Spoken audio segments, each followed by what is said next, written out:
말씀 선포해 주시겠습니다.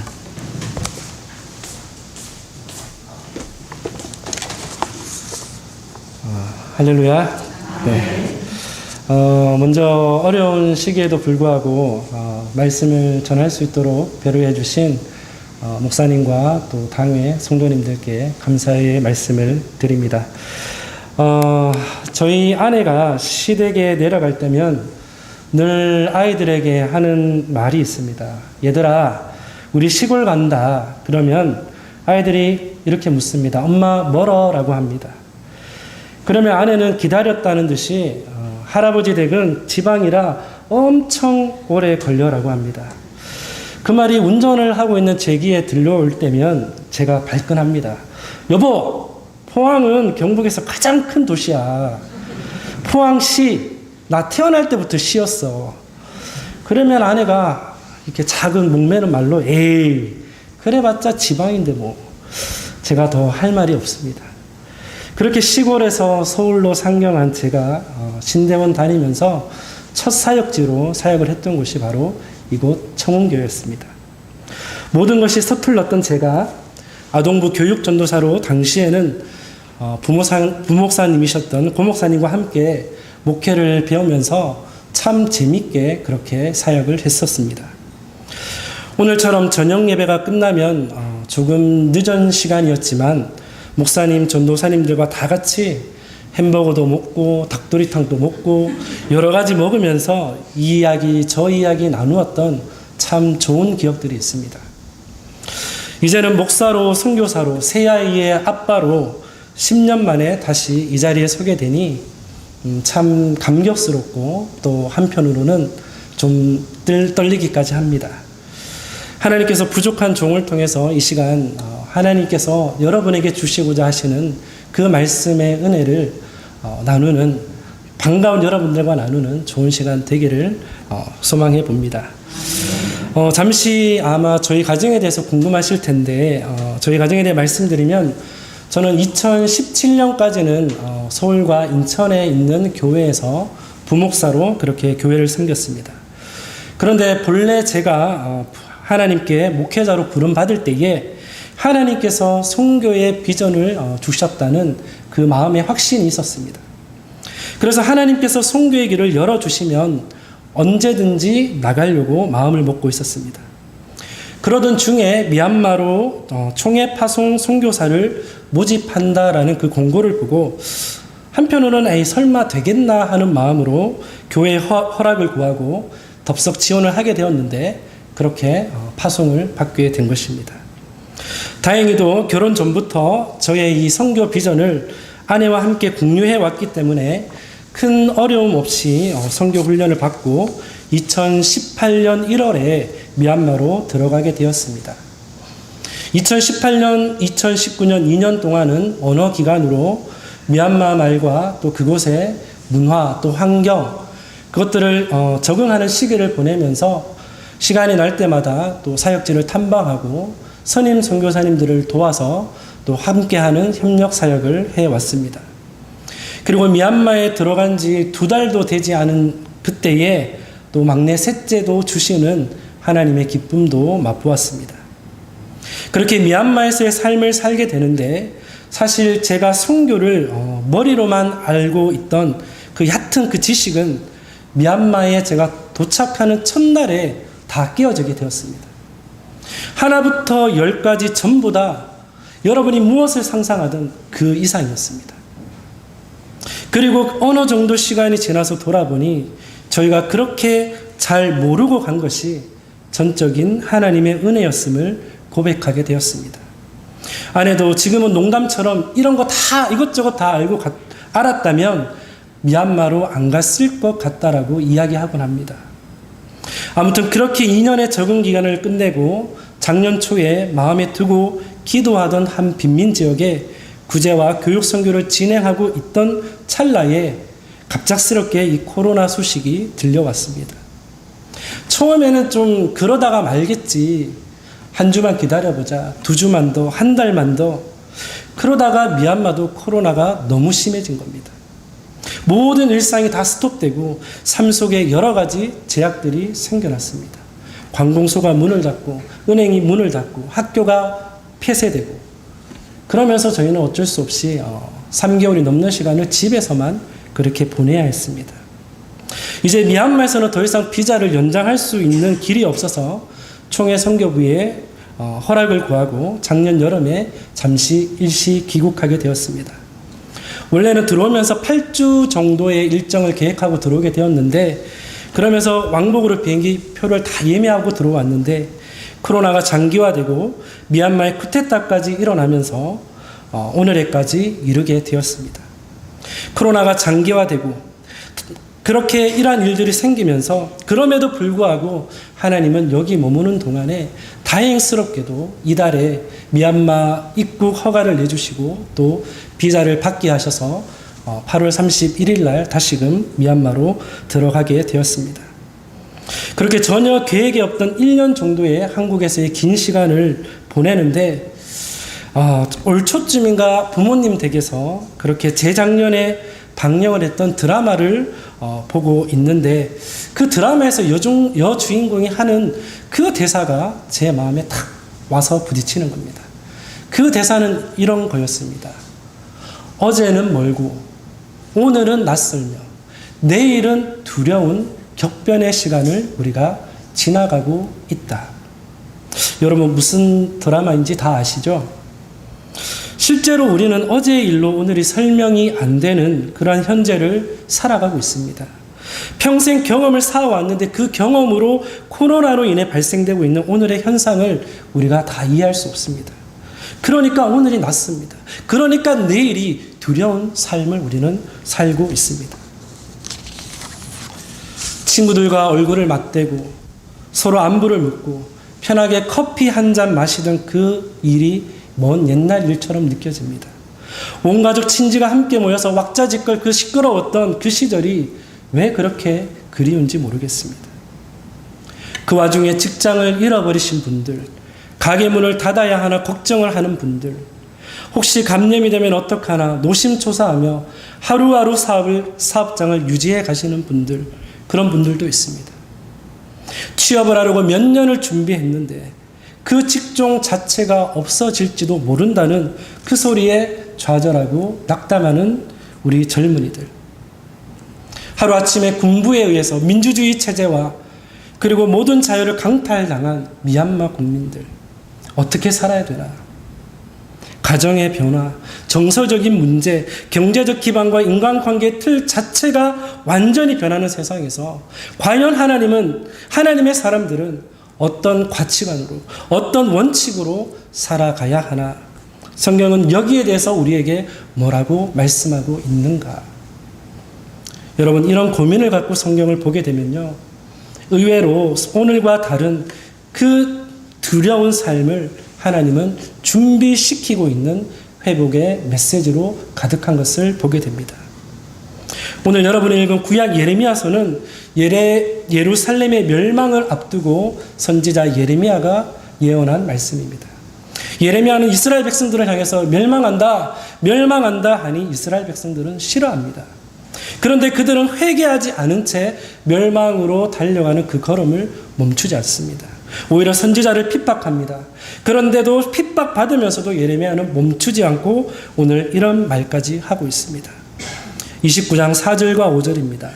만군의 여호와 이스라엘의 하나님께서 예루살렘에서 바벨론으로 사로잡혀 가게 한 모든 포로에게 이와 같이 말씀하시니라. 너희는 집을 짓고 거기에 살며 텃밭을 만들고 그 열매를 먹으라. 여러분, 이스라엘 백성들이 바벨론으로 포로로 잡혀갔으면 어떻게 해야 합니까? 이거 뭔가 잘못된 거야. 하나님, 하루빨리 우리를 예루살렘으로 다시 돌아가게 도와주십시오. 회복시켜 주십시오. 기도하지 않겠습니까? 그런데 예레미야는 그곳에 집을 짓고 살며 텃밭을 만들고 그 열매를 먹으라는 거지요. 6절입니다.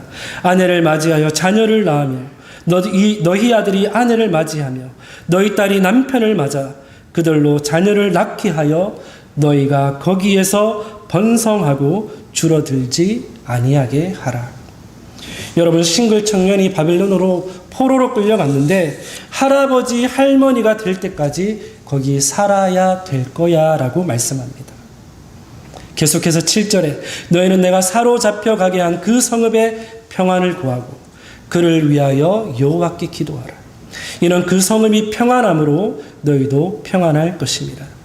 여러분, 이스라엘 백성들의 입장에서는 경악한 말씀 아닙니까? 바벨론이 미워 죽겠는데 예레미야는 기도하라 하지요. 그래야 너희도 잘 산다라고 하나님 말씀하십니다. 예레미야는 이 바벨론 포로라는 받아들이고 싶지 않은 그 기막힌 상황에서 그러한 상황이지만 그래도 너희들의 삶은 이어질 것이다. 그러니 그 안에서 최선을 다해서 살아가라. 번성하고 잘 살도록 노력해라 말씀합니다. 여러분, 코로나 때문에 많은 사람들이 신앙적인 고민을 합니다. 목회적인 고민을 합니다. 어떤 사람들은 이 질병은 하나님의 심판이다 말씀합니다. 그리고 회개하라 말합니다. 물론 하나님인 이 재난을 통해 우리에게 말씀하실 수 있습니다. 이런 게 아니어도 사업에 실패하거나 큰 병을 앓거나 그것 때문에 나를 향한 하나님의 뜻을 새롭게 깨닫게 되는 경우가 있습니다. 그러나 그 사람을 향해서 너 뭔가 잘못했지. 하나님께 회개하고 기도해. 너 뭔가 바뀌어야 돼라고 말하면 안 되는 거죠. 하나님께서 재난을 통해서 코로나와 같은 전염병을 통해서 우리에게 말씀하실 수 있지만 우리에게 회개를 촉구하기 위해서 하나님께서 이 전염병을 일으키셨다. 또는 미얀마의 쿠데타를 일으키셨다 하는 것은 과도한 해석입니다. 이렇게 이러한 생각과 말이 한순간에 코로나로 가족을 잃어버린 사람, 미얀마처럼 시위 현장에서 어린 자녀를 한순간에 떠나보낸 그 가족에게는 얼마나 큰 상처가 되겠습니까? 하나님의 심판이라고 말하는 순간 지금 살아있는 우리는, 가족을 잃어버려 보지 않은 우리는, 사업이 망하거나 실직하지 않은 나는 지금 힘든 일을 겪고 눈물 흘리는 이웃을 판단하는 위치에 설 수 있습니다. 슬픔과 상실을 경험한 사람들에게는 너무 가혹한 말입니다. 여러분, 지금은 서로의 아픔을 감싸 안고 함께 애통해야 할 때이지 하나님의 심판을 말해야 할 때가 아닌 것 같습니다.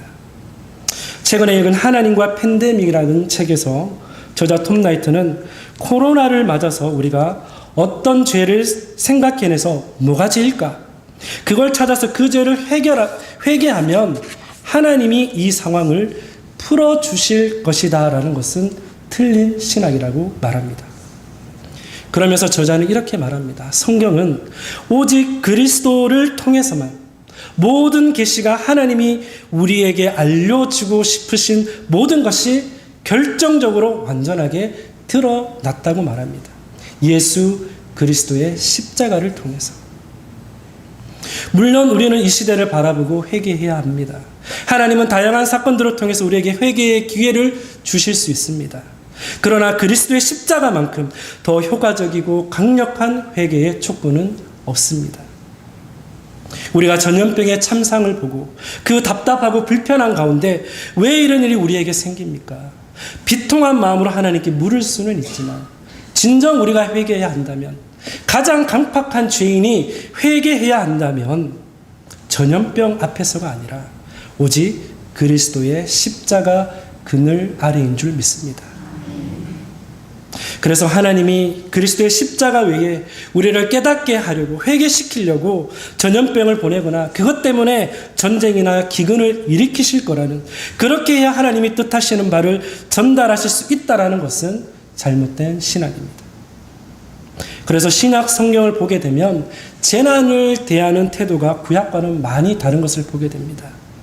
저자 톰 라이트는 사도행전 11장을 그 예로 들고 있습니다. 사도행전 11장 27절에서 30절 말씀을 찾아서 함께 보겠습니다. 사도행전 11장 27절에서 30절 말씀입니다.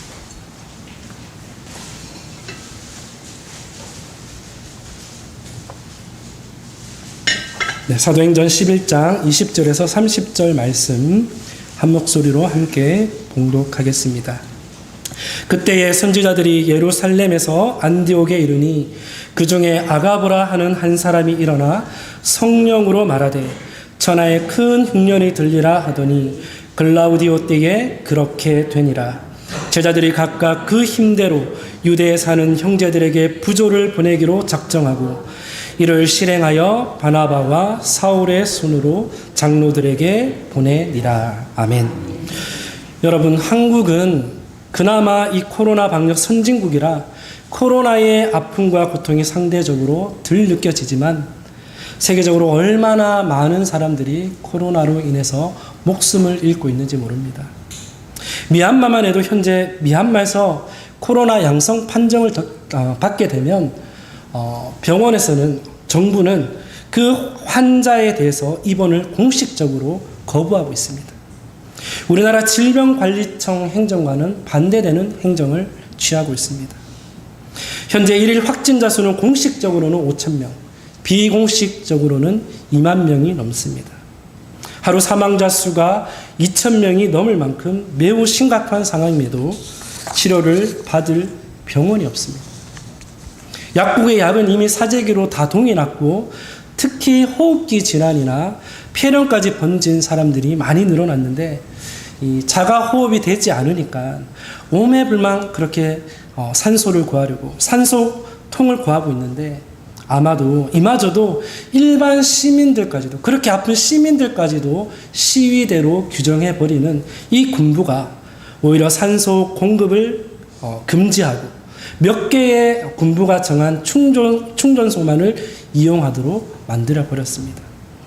그래서 산소통 가격은 20배나 더 오르게 되었고 또 산소를 구입하려면 몇 날 며칠을 걸려야 겨우 구할 수 있는 그런 상황입니다. 그 안타까운 상황 가운데 그렇게 그 산소를 기다리다가 사망하는 사람들이 계속해서 꾸준히 늘어가고 있습니다. 저희 가정은 이 인구 1,000만이 넘는 양곤에 살고 있습니다. 이 양곤에는 4군데의 화장터가 있습니다. 그 화장터가 이미 사람을 시체를 수용할 인원을 넘어버려서 그 화장터 주변에는 이 시신들이 방치된 채로 덮여있는 시신들이 그렇게 많이 있다고 합니다. 최근 세계보건기구 발표에 따르면 미얀마는 코로나 사태의 쿠데타까지 겹치면서 향후 6개월 동안 최대 340만 명이 기아 상태에 놓이게 될 것이고 내년에는 전체 인구의 약 절반인 2,500만 명이 빈곤층으로 전락하게 될 것이라 발표했습니다. 여러분, 나라가 국민을 버린 비참한 실상. 이것이 얼마나 가슴 아픈 일인지 모릅니다. 큰 시리에 빠져서 어두운 구석으로 내몰리고 있는 미얀마 국민들, 저들의 아픔과 저들의 회복과 저들의 평안을 위해서 계속해서 관심 가져주시고 기도해 주시기를 부탁드립니다. 그렇다면 여러분, 코로나와 같은 이 전염병, 기아와 전쟁은 왜 일어납니까? 그리고 하나님은 왜 이런 일들을 우리의 삶 가운데 허용하고 계십니까? 정답은 모릅니다입니다. 여러분, 우리가 알지 못한다고 해서 이상한 것도 아니고 부끄러운 것도 아닙니다. 재난이 닥칠 때에 이런저런 이유로 그 일이 벌어졌다라고 쉽게 말하는 것이 오히려 문제가 될 때가 많습니다. 하나님은요, 우리에게 일어나는 어떤 상황들에 대해서 설명하려 하시기보다는 우리 가운데 찾아오셔서 우리와 함께 하시며 우리를 위해서 탄식하시는 분이심을 믿습니다. 신약성경을 보면 재난이 일어났을 때에 초대교회 공동체는 이러한 재난이 왜 생겼냐, 무엇을 회개해야 재난을 피할 수 있냐 묻지 않았습니다. 이 세상 사람들이 음란해서 그렇게 우상을 섬겨와서 이런 벌을 하나님 주셨다라고 목소리 높이지 않았습니다. 그저 고난당한 자들의 아픔에 마음을 같이하며 재산과 소유를 팔아 각 사람의 필요에 따라 나누어주고 구제하고 성전에 모이기를 힘쓰고 이 큰 고난과 고통 앞에 하나님을 향해 탄식하며 하나님의 긍휼을 구했습니다. 박해와 핍박의 상황 가운데서도 우리 자신도 힘에 겹지만 그럼에도 불구하고 나보다 더 힘들고 연약한 지체들을 향해서 그들을 위해서 마음의 문을 열고 교회의 문을 활짝 열어 하나님께서 원하시는 그 일을 묵묵히 실천해 갔을 뿐입니다. 그것이 초대교회 공동체의 신앙 정체성이었습니다. 코로나 시대를 살면서 사람과 사람 사이에 몸과 마음의 거리가 점점 더 멀어져만 가는 것 같습니다. 하나님과 우리 사이의 모든 영적인 통로가 막혀가는 것처럼 느껴지기까지 합니다. 하지만 이러한 때에도 우리 자신이 내가 속한 교회 공동체가 여전히 삶의 각 처소에서 하나님을 예배하고 고난당하는 이웃들의 아픔에 함께 마음을 쏟는 그 일들이 아직까지 일어나고 있다면 그 초대교회 성도들의 모습들처럼 교회의 심장, 성교의 심장은 여전히 뛰고 있다 말할 수 있을 것입니다. 사랑하는 성도 여러분, 우리의 믿음은 과연 언제 흔들립니까? 무섭게 바람이 불고 고난이 닥칠 때입니까? 강풍이 몰아칠 때입니까? 아닌 것 같습니다. 오히려 우리 자신이 안일할 때인 것 같습니다. 하나님의 오랜 침묵 앞에 우리 스스로 마음의 문을 닫아버리고 하나님과 이웃을 향해서 무관심으로 마음이 식어져 갈 때에 우리의 믿음은 요동치기 시작합니다. 여러분, 어려울 때일수록 더욱더 주님을 바라보시고 주님을 의지하는 저와 여러분 되시기를 바랍니다. 언제나 나보다 더 연약한 자를 기억할 수 있게 되기를 바랍니다. 물은 고이면 썩기 마련입니다. 하나님의 은혜의 샘물은 누군가를 향해서 우리가 기쁘게 흘려보낼 때에 하나님께서 그 비워진 곳을 다시금 채우시고 충만케 하실 것입니다. 바벨론 포로로 끌려갔던 이스라엘 백성들, 그들이 철석같이 믿던 그 예루살렘 성전은 완전히 파괴되어 버립니다. 그것을 보면서 이스라엘 백성들은 세상 모든 것이 다 무너져 내린 것만 같은 큰 충격을 받았습니다. 그 이후에도 혹독한 기간이 계속되었지만 그러나 그것 때문에 그들의 신앙이 무너지지는 않았습니다. 오히려 이 바벨론 포로 기간에 그들의 신앙은 더 깊어지고 넓어졌음을 보게 됩니다. 왜 그랬을까요? 그 이유는 무엇입니까? 하나님께서 포로된 그 이스라엘 백성들의 성전이 친히 되어 주셨기 때문입니다. 하나님께서 그들을 보호해 주셨고 하나님이 성전 되어 주셔서 그들이 그 어려운 척박한 삶의 자리 가운데서도 하나님의 보호하심 속에 살아갈 수 있었습니다. 눈에 보이는 돌로 쌓은 성전은 무너졌지만 하나님은 결코 이스라엘 백성들을 떠나지 아니하셨고 언제나 함께 하심으로 보호하심으로 끝까지 인도자가 되어 주셨습니다. 사랑하는 성도 여러분, 지금 여기에도 저 미얀마 땅에도 세계 열방에도 슬픔을 당한 가정들이 있습니다. 그 가정에 하나님이 가장 되어주기를 원합니다. 하나님께서 그 가정에 기둥 되어주시고 성전 되어주시기를 원합니다.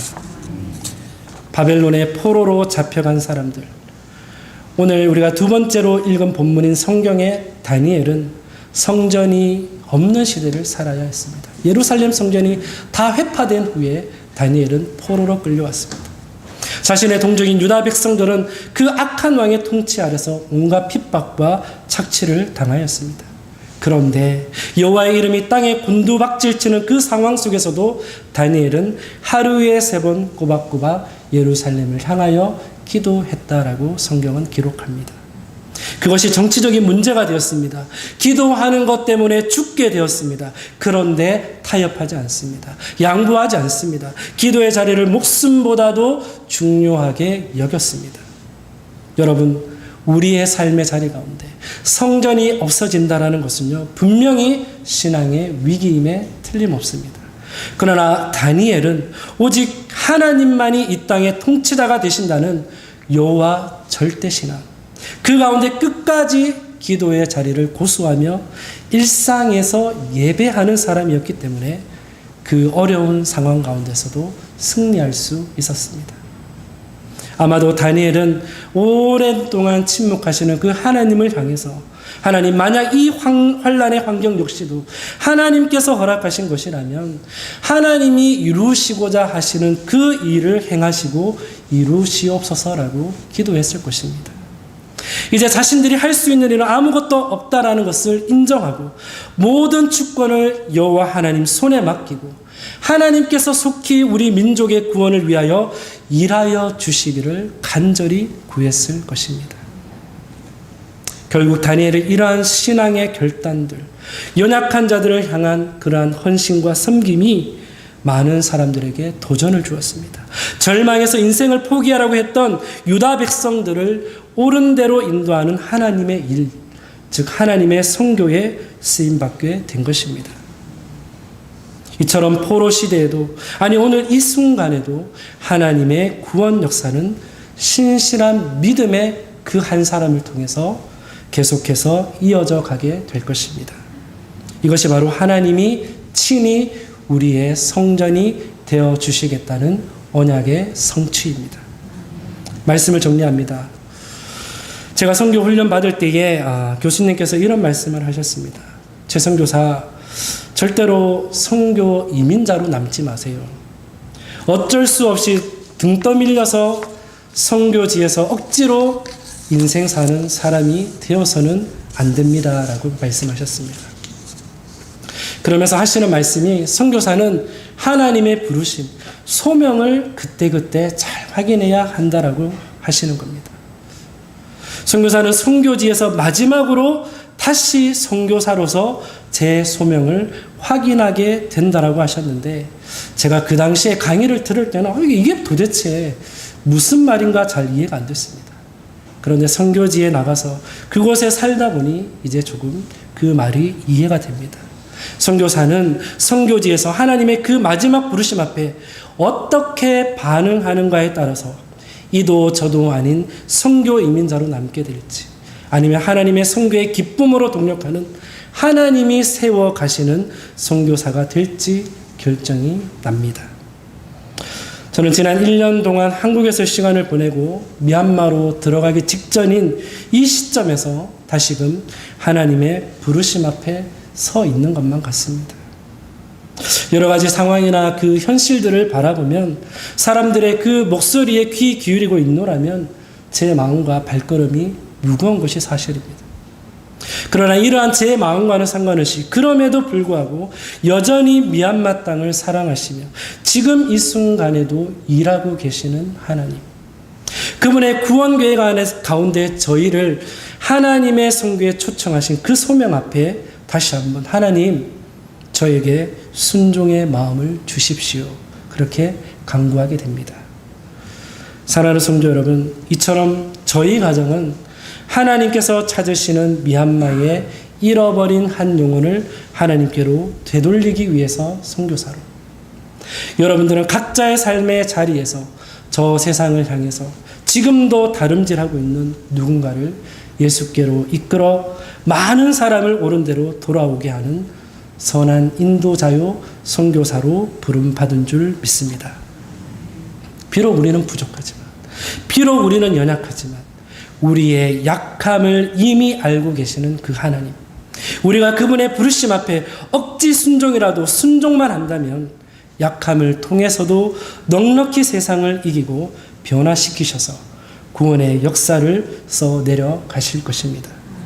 그 하나님께서 오늘도 친히 우리의 성전 되어 주셔서 어제나 오늘이나 미래에도 변함없이 저와 여러분을 지키시며 그분의 새로운 영으로 충만케 하셔서 다시금 일으키시고 다시금 이끌어 주심으로 그리스도 예수 안에 있는 회복과 부활을 경험하고 전하는 하나님의 사람으로 든든히 함께 세워져 가기를 예수님의 이름으로 축원합니다. 기도하겠습니다. 사랑의 하나님 아버지, 오늘 우리는 어제는 멀고 오늘은 낯설며 내일은 두려운 그런 격변의 시간을 지나가고 있습니다. 무슨 일을 계획해도 내일 어떻게 될지 모르는 하루하루 속에서 하나님이 우리의 성전이 되어주시기를 원합니다. 작금의 현실을 바라보며 그 원인을 찾아 탓하고 원망하기보다는 우리 그리스도인들이 먼저 하나님의 마음을 품고 애통하는 자, 탄식하는 자 되게 하여 주시옵소서. 우리의 회개는 저 기근과 전염병과 전쟁이 아니라 오직 예수님의 십자가 그늘 아래 있음을 고백합니다. 오늘의 낯선 현실 앞에 고통받는 자, 신음하는 자, 실족한 자, 줄인 자와 같이 연약한 자를 하나님 앞에 세워가는 일에 열심을 품는 이 땅의 교회들 다 되게 하여 주옵소서. 특별히 코로나로 삶의 터전이 무너져가는 세계 열방의 선교지와 미얀마 백성들을 하나님 긍휼히 여겨주시고 위로하여 주시기를 원합니다. 미얀마 땅을 기억하여 주옵소서. 바벨론처럼 더욱더 잔혹해져만 가는 군부의 폭력 앞에 한 번도 피지 못한 채 생을 마감하는 안타까운 일이 더 이상 일어나지 않도록 하나님께서 저들의 생명을 보존하여 주옵소서. 고난에 동참하시는 하나님께서 저들의 가장이 되어주시고 성전되어 주셔서 회복시켜 주옵소서. 원하옵기는 하나님께서 사랑하시는 청운교회가 혼탁한 이 시대에 성도님들 모두가 하나님의 사명을 묵묵히 감당할 수 있는 믿음도 허락하여 주시고 삶의 자리 가운데 평안을 주심으로 받은 은혜 잘 흘려보내는 축복의 통로 되게 하옵소서. 하나님 친히 세운 청운교회가 위임 목사님과 성도님들이 하나 되어 혼탁한 시대에 상처 입은 영혼, 고난당하는 자, 줄인 자, 고아와 과부의 친구가 되는 함께 있음의 사역으로 많은 자들을 옳은 대로 돌아오게 하는 선교 지향적인 교회, 치유와 회복을 통한 구원의 역사가 일어나는 교회 되게 하시옵소서. 모든 것에 감사드리옵고